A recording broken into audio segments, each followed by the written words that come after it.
Hello बच्चों, welcome to zero gravity classes. Zero gravity classes में आज हम एक ऐसे टॉपिक पर बात करने वाले हैं जिससे रिलेटेड क्वेश्चंस बहुत सारे exams like IOQM, PRMO, NSTSC as well as IMO में पूछा जाता है।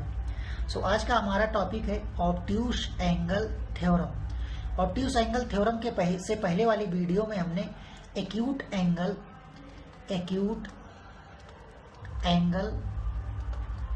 थ्योरम को डिस्कस किया था, बट अगर आप हमारे उस वीडियो को नहीं देखे हैं तो मैं उसका लिंक डिस्क्रिप्शन में प्रोवाइड कर दूंगा। प्लीज जाएं, पहले उस वीडियो को देखें जिससे ऑब्ट्यूस एंगल थ्योरम को आप इजीली समझ सकें। चलिए हम आज का स्टार्ट करते हैं वीडियो। आज का हमारा टॉपिक है obtuse angle theorem. Obtuse angle theorem जो है बेसिकली किसमें अप्लाई होता है? ऑब्ट्यूस एंगल ट्रायंगल में। Obtuse angle theorem obtuse angle triangle में अप्लाई होता है। Now question is that what is obtuse angle triangle? ऐसा ट्रायंगल जिसमें तीन एंगल में से कोई एक angle greater than 90 but less than 180 हो, then that triangle is known as obtuse angle triangle. कोई भी एक एंगल की वैल्यू क्या हो, 180 डिग्री से लेस बट ग्रेटर देन 90 हो, then that triangle is known as obtuse angle triangle. Like हमने एक ट्रायंगल कंसीडर किया, this one. Let the name of this triangle is A B and C. यहाँ पे देखिए एंगल बी की value क्या है, greater than 90। If the value of angle B is greater than 90, angle B is greater than 90, this triangle A B C is an obtuse angle triangle. Now अगर हम बात करें ऑब्ट्यूस एंगल थ्योरम के statement की, तो हम उसका statement देखते हैं क्या होगा। Statement of obtuse angle triangle, obtuse angle theorem. This theorem state that in a triangle A B C, in obtuse angle triangle A B C, in which AD is perpendicular on BC, then now theorem कह रहा है कि एक triangle है ABC जो obtuse angle triangle है, in which AD is perpendicular on BC, then देखिए इस ट्रायग्राम को अगर हम इस स्टेटमेंट के अकॉर्डिंग ड्रॉ करें तो हमने क्या किया, एक ट्रायंगल कंसीडर कर लिया जो ऑब्ट्यूस एंगल ट्रायंगल है और इसका नाम हमने रख दिया ABC। तो इसका नाम हमने रख दिया A, this one is B, this one is C। Now the statement of this theorem is further saying that AD is perpendicular on BC। कह रहा है AD ये क्या है, लाइन है जो BC पर परपेंडिकुलर है। अब देखिए AD मतलब A से ड्रॉप किया गया परपेंडिकुलर है, तो अगर हमने A से अगर परपेंडिकुलर ड्रॉप करें BC पर तो ऐसा कोई पॉसिबल नहीं है, तो हमें क्या करना पड़ेगा, इस BC साइड को हमें एक्सटेंड करना पड़ेगा। तो हमने इस BC को एक्सटेंड कर दिया। नाउ अगर हम A से अब क्या करें, परपेंडिकुलर ड्रॉप करें, तो देखिए हम परपेंडिकुलर कुछ ऐसा ड्रॉ करेंगे तो A ऐसा कुछ होगा परपेंडिकुलर, A हो गया 90 डिग्री बिकॉज A परपेंडिकुलर, तो इसका नाम हमने रख दिया D। Now A angle ADB की वैल्यू क्या है, 90 डिग्री है। This according to this obtuse angle theorem, इसमें क्या होता है, जो AC square is equal to क्या हो जाएगा, sum of square of other two side, मतलब AB square plus BC square plus 2 times of BC into BD। कुछ ऐसा ये स्टेटमेंट होता है। इसमें देखिए क्या कह रहा है, तो जो ये राइट एंगल ट्रायंगल, इसका अपोजिट साइड अगर हम कंसीडर करें तो ये देखिए ऐसा होगा, तो ये क्या हो जाएगा, हाइपोटेनियस हो जाएगा। तो इसमें क्या कर सकते हैं, हम एक पाइथागोरस थ्योरम अप्लाई कर सकते हैं, बिकॉज ये राइट एंगल ट्रायंगल की जब भी बात होती है तो we can apply Pythagoras theorem in that triangle. अगर इस ADC, इस बड़े वाले ट्रायंगल में ADC में अगर हम पाइथागोरस थ्योरम अप्लाई करेंगे तो AC square should equal to क्या हो जाएगा, AB square plus BC square plus 2 times of BC into BD, मतलब A वाली लेंथ। तो ये होगा ऑब्ट्यूस एंगल थ्योरम। तो अगर हम इसके डेरिवेशन की बात करें, इसका प्रूफ हम देखें तो देखिए प्रूफ बहुत इजी है। अगर आप पाइथागोरस थ्योरम जानते हैं तो इस थ्योरम को आप इजीली प्रूव कर सकते हैं। तो अगर हम देखिए इस वाले ट्रायंगल की बात करें, ट्रायंगल कौन सा, ए डी सी ट्रायंगल की बात करें तो देखिए एंगल डी कितना है 90 डिग्री। अगर एंगल डी 90 डिग्री है so we can apply Pythagoras theorem in this triangle. So यहाँ पे देखिए क्या हो जाएगा, A C square is equal to A D square plus D C square. Now देखिए फर्दर इसको लिखेंगे A C square is equal to A D square now plus D C मतलब एक टोटल लेंथ। डी सी को क्या लिख सकते हैं, हम लिख सकते हैं B D plus B C इसका whole square.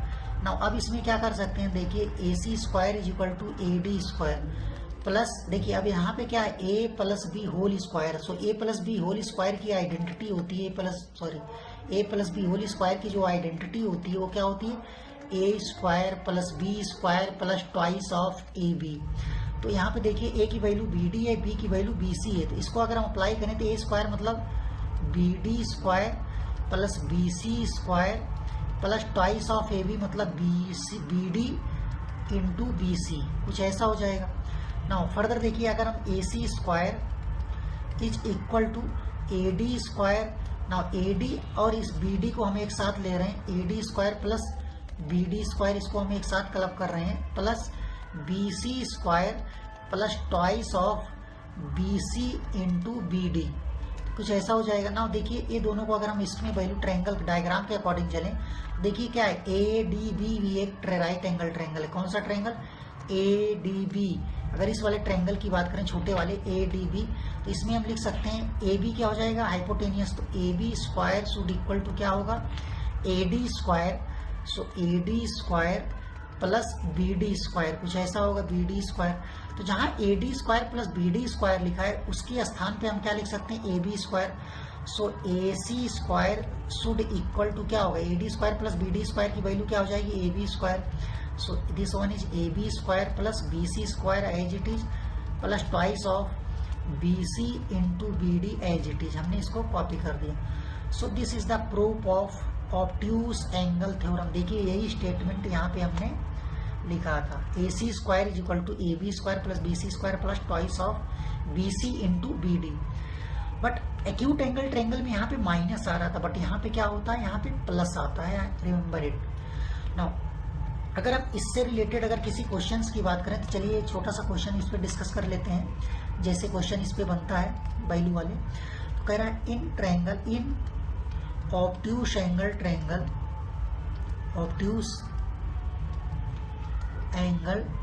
Triangle A B C angle B is equal to 114 degree 114 degree. Now A B is equal to 8 centimetre, B C is equal to 5 centimetre and A C is equal to 11 centimetre. Then find the value of BD if AD is perpendicular on BC। सो कुछ ऐसा कह रहा है, ये एक question है। इसको चलिए देखिए कैसे कह रहे हैं। जैसे क्वेश्चन कह रहा है उसके अकॉर्डिंग हम डायग्राम अगर ड्रॉ करें तो question is saying that in obtuse angle triangle A B C. तो कह रहा है ए बी सी क्या है, एक ऑब्ट्यूज एंगल ट्रायंगल है। इसका मीनिंग ये हुआ कि कोई एक एंगल की value greater than 90 but less than 180 होगा। सो उसमें देखिए दे दिया है कि एंगल बी क्या है 114 degree, that is 114 degree. So angle B ही ऑब्ट्यूज एंगल है। तो चलिए अगर इस क्वेश्चन के अकॉर्डिंग हम एक डायग्राम ड्रॉ करें तो कुछ ऐसा होगा लाइक दिस। हमने एक ट्रायंगल ड्रॉ कर लिया ए। अब देखिए ए एंगल क्या है 114 डिग्री, ए है, इसका नाम हमने रख दिया बी, इस पॉइंट का नाम रख दिया ए, इसका नाम रख दिया सी। ए बी सी एक ट्रायंगल है इन व्हिच एंगल बी कितना है 14 डिग्री। अब ए बी की वैल्यू कितना दिया है 8, तो ए क्या हो जाएगा हमारा 8 हो जाएगा। नाउ बी सी कितना होगा, बी सी अगर डायग्राम में देखिए बी सी की वैल्यू हो जाएगी 5। बी सी कहाँ है यहाँ पे, ए क्या हो जाएगा 5। Now further A C is 11 centimetre, तो ए सी वाली साइड है इसको हमने क्या कर दिया 11 centimetre. Then find the value of B D. Now B D कहाँ है, A D is perpendicular on B C. तो कह रहा है ए से परपेंडिकुलर ड्रॉप किया गया है बी सी, तो हम क्या करेंगे इसको एक्सटेंड करेंगे। ना इसको अगर एक्सटेंड किया, देखिए अब ए से हम परपेंडिकुलर ड्रॉप करेंगे, तो अगर हमने परपेंडिकुलर ड्रॉप किया तो इस पॉइंट का नाम हमने रख दिया परपेंडिकुलर है, this point is known as D. Now we have to find the length of B D, मतलब हमें इस वाले ट्रायंगल लेंथ को वैल्यू बतानी है बेटा। सो देखिए अगर इसको हम सॉल्व करें, देखिए सो इसमें क्या है, एंगल बी की वैल्यू 114 डिग्री है, 114 डिग्री है। तो एंगल बी क्या है, ऑब्ट्यूस एंगल है, ये क्या है, ऑब्ट्यूस एंगल है, ऑब्ट्यूस एंगल। अगर एंगल बी ऑब्ट्यूस एंगल है तो इस ट्रायंगल में हम ऑब्ट्यूस एंगल थ्योरम अप्लाई कर सकते हैं। सो ऑब्ट्यूस एंगल थ्योरम के अगर अप्लाई करेंगे तो इसमें क्या हो जाएगा, A C square should equal to क्या होगा, A B square plus B C square plus 2 times of B C into क्या होगा, ये वाला पार्ट बी डी, ये हो जाएगा बी डी। ना हम सबकी वैल्यू पुट करें तो क्या हो जाएगा, ए सी की वैल्यू क्या है 11 है, तो ए सी स्क्वायर क्या हो जाएगा 11 square is equal to A B की वैल्यू क्या है 8 है, तो ए बी स्क्वायर क्या होगा 8 स्क्वायर प्लस बी सी क्या है 5 है, तो यहाँ क्या होगा 5 square plus twice of B C की वैल्यू क्या है 5 लिख दिया। Now we have to find the value of B D, हमें इसकी वैल्यू फाइंड आउट करनी है, तो हमने इसको B D as it is लिखा। नाउ 11 स्क्वायर क्या हो जाएगा 121 इज इक्वल टू 8 स्क्वायर क्या होगा 64 प्लस 5 स्क्वायर क्या हो जाएगा 25 प्लस 5 इंटू 2 क्या होगा 10 बी डी हो गया। ना देखिए ये क्या हो गया 121 इज इक्वल टू 64 प्लस 25 कितना होगा 5 प्लस 4 9 हो जाएगा, 6 प्लस 2 8 हो जाएगा, तो 89 प्लस 10 बी डी ये हो जाएगा। ना अगर हम अपने बी डी की वैल्यू फाइंड आउट करनी तो हम 89 को ट्रांसपोज करेंगे, तो then this 10 B D can be written as 121 minus 89, हमने इस 89 को राइट हैंड साइड ट्रांसपोज कर दिया। नाउ फर्दर अगर हम इसको सॉल्व करें तो क्या हो जाएगा 10 times of B D is equal to 121 minus 89 कितना हो जाएगा 121 11 इस साइड हो जाएगा, वो क्या हो जाएगा, सो 121 11 20 32 हो जाएगा 32। नाउ अगर हम बी डी की वैल्यू फाइंड आउट करें तो B D is equal to क्या होगा 10 इस साइड मल्टीप्लाई हो रहा था, इस साइड जाएगा तो डिवाइड होगा 32 डिवाइड बाई 10। तो अगर इसको सॉल्व करेंगे तो हमें बी डी की वैल्यू मिल जाएगी 3.2 centimetre, 3.2 centimetre. So this is the final value of B D. सो आज हमने देखा इसमें ऑब्ट्यूस एंगल थ्योरम। सो हमने ऑब्ट्यूस एंगल थ्योरम और उससे रिलेटेड एक छोटे से क्वेश्चन को डिस्कस किया। सो आज के लिए बस इतना ही। Thanks for watching.